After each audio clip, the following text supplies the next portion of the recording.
in Shriver Melodies and Memories Music Media. We are here with Caitlin Smith. Oh my God, you just blew us away out there. I was, like I said, we followed you last couple of years. We saw you in Milwaukee a couple of years ago, but today just blew me away. Seeing you acoustics, first time seeing you acoustic. Oh, thank you. Your songs are so heartfelt. It's just amazing. So being so rooted, I feel like you are in Americana music and stuff, and this being the 25th anniversary of the Americana Fest, how does it feel to be playing this festival this week? I mean, I know tomorrow you got another round. Yes, it's an honor. It's an absolute honor.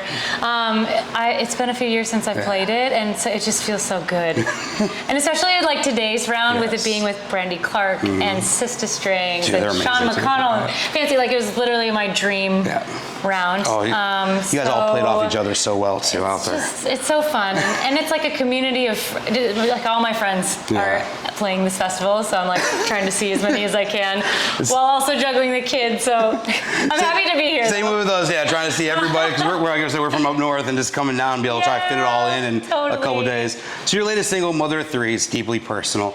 Can you share the inspiration where that song came from? Which I mean, it's kind of obvious, but like, and kind of just like the experience, just being a mother influence.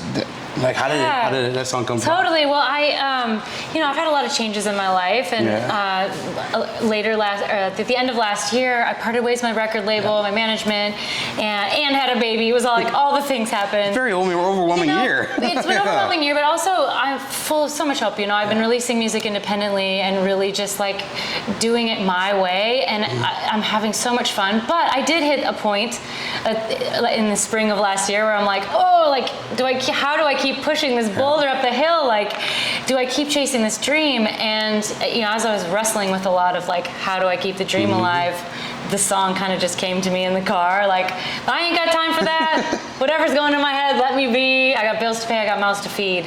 I love how you said out there also, you just put a microphone up and recorded the chaos. Yeah. Because we do a podcast and we'll be downstairs in the basement doing the podcast and we hear the chaos. And the kids and the dog and the chicken. You can hear the chickens and everything. First you'll hear the kids scream, then you hear the dog bark. Yeah, exactly. That's how it goes. Then you're like, who's at the door? It's so true. But the inspiration of it's a kind of a story of like, I want to keep going for myself, but also for them. And you kind of did that with the music video too. So you brought them to your house, huh? Totally. I just had my friend come over and say, shoot us home video style. So what was the experience like that? How do you think it affect the final product of the video? Have them just kind of coming to the house? I love it. He was like, I have an old, he called it a dad cam. He's like, I got an old dad cam. Let's just take footage of the crazy, of what the juggle is to keep the dream alive. And I was like, done. So you said you parted your way with your record label, and you play some shows, and you're still writing, you're still doing a lot of work. Yeah. How do you factor in being a mom of three and being a songwriter at the same time? And do you have any advice for any parents that have a demanding schedule as you do? Everybody who has kids knows, balance is a hard thing. It's like a weekly, daily discussion of like, how are we gonna do this? Do you have the kids? Am I you doing bedtime? I'm doing bedtime. And so I just feel like you make space for the things that are important.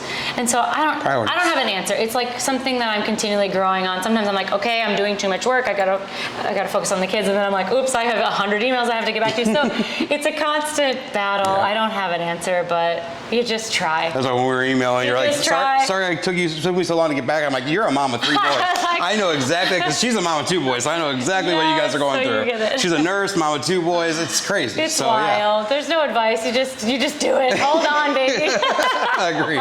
So November, you're hosting Songbirds, Basement East. Is this something new that you started doing? It's something new, and I'm so Ashley excited. Monroe, Ben Chapman, Ben McCree. Lineup's phenomenal. I know. I can't even wait. I was sitting on an airplane and just I had spent this last summer in Minnesota, and I was just missing my community of people. I was like, I got to put a show together, and I had this idea called Songbirds, and I was like, let me get my favorite artists, songwriters, and I'll put a band together. I'm gonna be playing in the band the whole night. I'll be channeling my inner Bonnie Raitt, and I just wanted to sing with my friends, and so it'll be a fun night.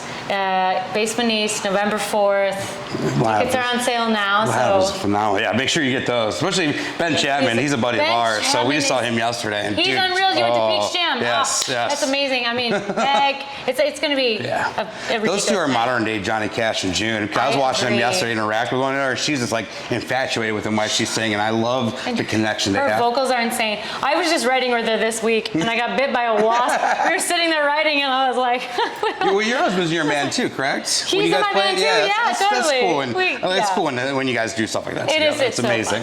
So, we were kind of talking earlier, kind of our favorite songs. I think she was saying German's Free. Mine's more of a song that you didn't cut, someone else cut. But What I Do, Kip Moore. Tell me where that song came about. It. And where did the collaboration? Yes. cut. Oh, I love it. Where did that collaboration come with that That's song? amazing. Oh, you'll catch me cruising down the road singing that song. I love that. So Kip's one of the first people I met in Nashville when I first signed my publishing deal way back in, I don't want to say. And so, we were buddies, and so we just got together on a write, and that was like, I don't know, it was me, him, and Steve Robson. Yeah.